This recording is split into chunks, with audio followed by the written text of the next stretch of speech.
Night my daughter told me to hand over the keys to the bakery, she did it over pot roast. That's the part I keep coming back to, not the words. Not the look on her husband's face when she said it, that smug little half-smile like he'd been practicing the moment for weeks. What I keep coming back to is the pot roast. I had made it from scratch that afternoon, the way my late wife Eleanor used to. Low and slow, with carrots and pearl onions and a little Worcestershire sauce and the braising liquid. I had set the table with the good placemats. I had even bought a loaf of sourdough from the bakery down the street. My own bakery, the one my hands had built from nothing over 31 years. Because I wanted the evening to feel like something. Like family. My daughter April sat across from me with her arms folded before I even finished saying grace. "Dad," she said, "we need to talk about the business." Her husband, Cody, was already cutting his meat. He didn't look up. I set down my fork. "All right. You're 68 years old." She said it like an accusation. "You've been running that place alone since Mom passed. You forget orders. You called your head baker by the wrong name twice last month. I called him by his brother's name once. His brother works the weekend shift. Dad. April." She looked at Cody. He set down his knife and finally looked at me. "What April is trying to say," he said slowly, the way men talk to children or to people they've already decided can't keep up, "is that it makes more sense for us to take over operations. We've been talking about it for a while. We have a plan, and honestly," he glanced at my daughter again, "you'd be doing everyone a favor if you just stepped back, signed things over. Let us run it the right way." The right way. I picked my fork back up and cut a piece of carrot. I chewed it. I took a sip of water. "The right way," I said. "You know what he means," April said. I did know what he meant. I had known something was coming for months. The way she would stop by the bakery unannounced and stand in the back near the register watching. The way Cody had started asking questions about suppliers and lease agreements at Thanksgiving, framing it as curiosity. The way my granddaughter Becca, who was 9 and who I adored more than anything left in this world, had gone very quiet around me the last few times I'd seen her. Kids know when the adults around them are holding something. I finished the pot roast. I washed the dishes. I told them I'd think about it. They left without saying thank you for dinner. I had opened Calloway's in 1994, the year April was in 4th grade. Eleanor and I had saved for 6 years, skipping vacations, driving our cars until the engines gave out, taking on extra shifts to lease a small storefront on Maple Street in Mill Haven, Ohio. 1,200 square feet, a used commercial oven, 4 small tables by the window. Eleanor had painted the sign herself, Calloway's Bakery and Cafe, in dark green with gold lettering, because she said those were colors that made people feel at home. For the first 3 years, we barely broke even. I worked the 3 a.m. start every single day, and Eleanor handled the books at night after April was in bed. We didn't take a salary for 14 months. There were stretches where I genuinely didn't know if we'd make it. But people started coming back. Then they started bringing their neighbors. Then we expanded into the space next door and added a full lunch menu and hired 4 people and put a second oven in. By the time April was in high school, Calloway's was the kind of place where locals had standing orders and tourists asked for directions to it specifically. We had a regular on Tuesdays who'd been coming in every week for 11 years. I knew her usual, a cranberry scone and a medium drip, without her having to say a word. Eleanor died in 2019, pancreatic cancer. She was 63, quick and brutal and completely without mercy. After she passed, I kept the bakery going because it was the only thing I knew how to do with my grief. I would come in at 3 a.m. and start the bread, and the world would still be dark and quiet. And for those first 2 hours, I could almost pretend she was just at home asleep. I did not transfer the business to my daughter after her mother died. though April had hinted at it more than once. The business was in my name and Eleanor's estate. After probate, it was fully in my name. I owned the building outright. We had paid off the mortgage in 2017. Calloway's bakery and cafe. The real property, the equipment, the trademark, the goodwill, all of it was mine. Clear and clean. I had never signed a single document giving April or Cody any claim to any of it. I thought about that during the drive home from my attorney's office 3 days after the pot roast dinner. I had called my attorney, a soft-spoken woman named Helen who had handled Eleanor's estate, and who did not waste words, and asked her to pull the full picture on the business and the building, title, liens, everything, just to be sure. She called me back that same afternoon. "Everything is clean," she said. "You're the sole owner of record on the building, sole owner of the business entity, and I don't see any encumbrances." She paused. "Is there a reason you're asking?" I told her about the dinner. There was a long quiet on the line. "Don't sign anything," she said. "Don't let anyone pressure you into a verbal agreement either. And if they bring paperwork, any paperwork at all, you call me before you even read it. Understood? Are you all right, Len? My name is Leonard on my birth certificate, but everyone who knew Eleanor calls me Len." I cleared my throat. "I'm fine," I said. "I just wanted to know where I stood." April called me the next morning. Then the morning after that. The third morning she showed up at the bakery before we opened, while I was still setting up the front display case. Cody was in the parking lot, sitting in his truck with the engine running. I noticed that. She came in and stood at the counter and didn't say hello. "You need to think seriously about this, Dad." I slid a tray of cinnamon rolls into the case. "I am thinking seriously about it. You can't run this place forever." "I know that. So what's the plan? You just keep going until you drop dead at the register?" I straightened up and looked at her. She had Eleanor's eyes, that pale gray-green that looks different depending on the light. Right now they looked tired and hard and nothing at all like her mother. "My plan," I said, "is to run my business for as long as I am capable of running it. And when I am no longer capable, I will make decisions about its future that are careful and legal and in line with what your mother and I built together." I picked up the empty tray. "Would you like a cinnamon roll? They just came out." She left without taking one. What I didn't tell April was what I had already found. 2 weeks before the pot roast dinner, a week before I even understood what she and Cody were building toward, I had been reviewing the business accounts and noticed something small. An authorization request on my commercial account that I didn't recognize. A third-party inquiry. I had called the bank to ask about it and was transferred twice before a man in their fraud department came on the line and asked me some questions. Cody had applied for a small business loan using Calloway's as the primary asset for collateral. He had listed himself as co-owner. He had listed April as co-owner. Neither of those things was true.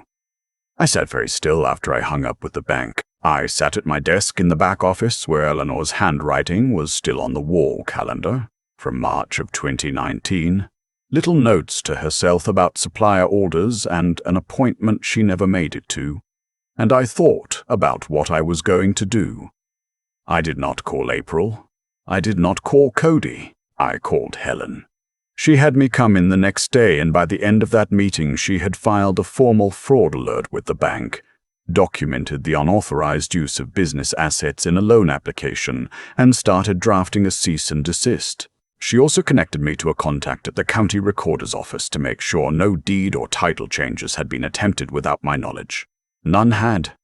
They hadn't gotten that far. The loan application had been flagged internally by the bank's own verification process, because when they pulled the actual title and the business registration, my name was the only one on them, and it didn't match what Cody had submitted. The bank had called me, not them. That was what I kept thinking about in the days that followed. They had built their whole plan on a foundation that didn't belong to them, and the ground had already given way before they ever asked me to hand over the keys. Still, the conversations kept coming. April called me every other day for 3 weeks. Some calls were firm and businesslike. She talked about transition plans and estate planning and long-term sustainability. Some were softer, almost sad, and she would mention her mother and how much Eleanor had worried about me being alone, and how she just wanted to help. Those ones were harder. Because I loved my daughter. I had held her when she was 6 hours old, and she had been the person most worth showing up for in the world for a long time. Losing Eleanor had not changed that, but something had changed. Something in April, or in the space between us, or in the way Cody had rearranged her priorities over the years, and I was only now seeing the shape of it clearly. I answered most of the calls. I said very little. Helen had told me not to say anything definitive, not to argue the fraud question out loud, not to tip my hand. What I did instead was keep the bakery open. I came in at 3 a.m. I started the bread. I trained a new hire, a 22-year-old named Jordan who had never baked professionally, but had the right instincts and showed up every single day without being asked twice. I fixed the leak under the front sink that had been dripping for 2 months. I called my regular Tuesday customer to tell her we were expanding our scone flavors and asked if she wanted to try a lemon lavender.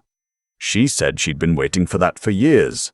Becca came to the bakery on a Saturday in early October, the way she did sometimes when April dropped her for a few hours. She was 9 and precise and had Eleanor's same habit of noticing small things. She could tell when I rearranged the display case by even 1 row, could spot a new mug on the shelf from across the room. She helped me fill the pastry bags for a while, quietly, the way she did when she was thinking something through. "Grandpa," she said finally, "is the bakery going to have a different name?" I kept my hand steady. "Why would it have a different name?" She shrugged. The gesture was too careful to be casual. "Becca, Mom said some things are going to change soon." She looked up at me. She said the bakery might not be called Calloway's anymore. I set down the pastry bag. I crouched down to her level, which my knees were not happy about, and I looked at her very directly. "This bakery," I said, "is called Calloway's because your grandmother and I named it, and it will be called Calloway's for as long as I have anything to say about it, which for the record is for a very long time." I tapped the counter. "Your grandmother painted that sign out front by hand. You know that?" Becca nodded. She did know. I had told her before. "Nobody changes that sign," I said, "not without my say-so." She looked at me for a long moment, and then something in her shoulders came down about half an inch. "Okay," she said. "Can I do the cinnamon rolls?" "You can do the cinnamon rolls." She didn't say anything else about it, but on her way out that afternoon she handed me a folded piece of notebook paper. On it, in her small, careful printing, she had written, "Mom said not to tell you. Sorry, Grandpa." Below that was a date 2 weeks out, and the name of an attorney's office I didn't recognize. I called Helen that evening. Helen made some calls. The attorney's office Becca had written down turned out to be a real estate and business transactions firm on the east side of Columbus. Someone matching Cody's description had made an inquiry about business ownership transfer documents roughly 6 weeks earlier. He had provided information about the business, revenue figures, asset estimates, a partial description of the property, but the firm had declined to proceed when they couldn't verify his standing as an owner. A second firm, we later learned, had also declined. Cody had been trying to get the paperwork done before asking me. He had wanted to walk into that dinner with documents in hand. The firms had stopped him, which meant the pot roast conversation had been a backup plan.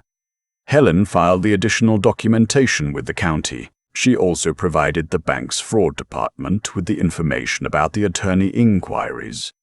Within 2 weeks, the bank had formally rejected the loan application and flagged Cody's submission for misrepresentation of ownership. He received a certified letter. So did April. April called me the night the letters arrived. It was after 10, and her voice was different. Not firm, Not soft, not businesslike. It was something stripped down and a little shaky, the way voices get when the prepared version of a conversation falls apart. "Did you do this?" she asked. "Did I do what?" "Dad." "April, I've been the owner of Calloway's for 31 years. I have been the only owner of Calloway's for 31 years, your mother's name included during her lifetime. No one changed that, including you." There was a long silence. "He said it would be easier this way," she said finally. "He said you'd never agree if we asked directly. He said we should just have it on paper before I knew." She didn't answer, which was its own kind of answer. I sat with that for a moment. The kitchen was quiet. The clock on the microwave read 10:47 p.m. I had a 3 a.m. start in less than 5 hours. "I love you," I said. "I have loved you every day since before you were born. And I am going to tell you something that your mother would have told you herself if she were here. What you and Cody tried to do was not just wrong. It was a crime. And I need you to understand that." She was crying by then. I could hear it. "I'm not pressing charges," I said. "That's not what I want. But I am never signing Calloway's over to Cody. Not under these circumstances. And if he tries anything further, any application, any filing, anything that puts his name next to this business without my written consent, I will let the bank and the county and the relevant authorities handle it the way they handle fraud." I paused. "Are we clear?" "Yes," she said, very quietly. "Good." We didn't speak for nearly 3 weeks after that. The week before Thanksgiving, Becca showed up at the bakery again. By herself this time. April had dropped her at the door and driven away without coming in. Becca sat at the counter and ate a cranberry scone and drank a small hot chocolate and didn't say much. I didn't push. When she was getting ready to leave, she said, "Mom cried a lot." "I know." She said she was sorry. "I know that too." Becca looked at me carefully. She had Eleanor's eyes also, the same pale gray-green. "Are you going to forgive her?" I thought about the pot roast. I thought about the sign out front, painted by hand in 1994. I thought about 3 a.m., starts and Eleanor's handwriting on the wall calendar, and a small girl who showed up at the door of my office with the most important piece of information anyone gave me through all of it. "Yeah," I said. "I'm working on it." Becca seemed satisfied with that. She pulled her backpack on and headed toward the door, then stopped and turned back. "Grandpa?" "Yeah, kid. The lemon lavender scones are better than the cranberry." I laughed. It was the first real laugh I had managed in 2 months. "Don't tell the Tuesday regulars," I said. "They'll riot." She pushed through the door and the little bell above it rang. The same bell Eleanor and I had hung on the first day we opened, and the morning light came through the front windows the way it always did, gold and flat and honest. And I went back to work. My name is Leonard Calloway. I built something worth protecting, and I am still here. I've had a lot of time to think about how all of this unfolded, not with anger anymore. That part passed quicker than I expected, but with a kind of clarity that only comes after something has shaken you hard enough to knock the noise loose. What Cody and April tried to do didn't work, not because I was lucky, not because I caught them in time by accident. It didn't work because 31 years of doing things the right way, the legal way, the honest way, the tedious and unglamorous and completely unsexy way, had already built a wall they couldn't get around. Every document filed, every tax return signed, every mortgage payment made on time. All of it sitting quietly in county records and bank files, waiting. They walked into that dinner thinking they held the cards. The cards had always been mine. That's the thing about corners that get cut. They don't disappear, they just wait for someone to look. I think about Cody spending weeks trying to find an attorney who would draft transfer papers for a business he had no standing in. 2 firms turned him down. He had constructed an entire story, revenue figures, asset descriptions, a version of reality where his name belonged on something Eleanor and I had bled for. And the people whose job it is to check those things checked them and said no. The truth was already on record. He just hadn't counted on anyone looking at it. And April. I've turned that over more than anything else.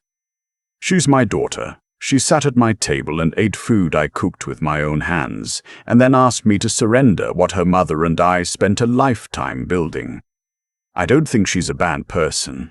I think she married someone who convinced her that wanting more was the same as deserving it, and somewhere along the way she stopped asking whether that was true. That's a failure of judgment, and judgment, I've come to believe, is something you build the same way you build anything worth keeping. Slowly, carefully, by paying attention to what's actually in front of you instead of the story you've decided to tell yourself. I'm 68 years old and I still get up at 3 a.m., not because I have to, because I want to. Because there is something in starting the bread before the rest of the world is awake that reminds me who I am and what I chose and why it mattered. Eleanor understood that. She never once asked me to be something other than what I was. I didn't press charges. I meant that. What I wanted was not punishment. What I wanted was for my daughter to understand, really understand that some things cannot be taken. They can only be given, and the moment you try to take what hasn't been given, you reveal something about yourself that is very hard to walk back from. Becca asked me if I was going to forgive her mother. I said I was working on it. That was the truth. Forgiveness isn't a door you open once. It's more like a window you have to keep choosing to crack back open every time it slides shut. I'm still doing that. Some mornings it's easier than other mornings. But I am still here. The sign out front still reads Calloway's in dark green with gold lettering, exactly the way Eleanor painted it. The bell above the door still rings. The bread still rises. That is enough. That has always been enough.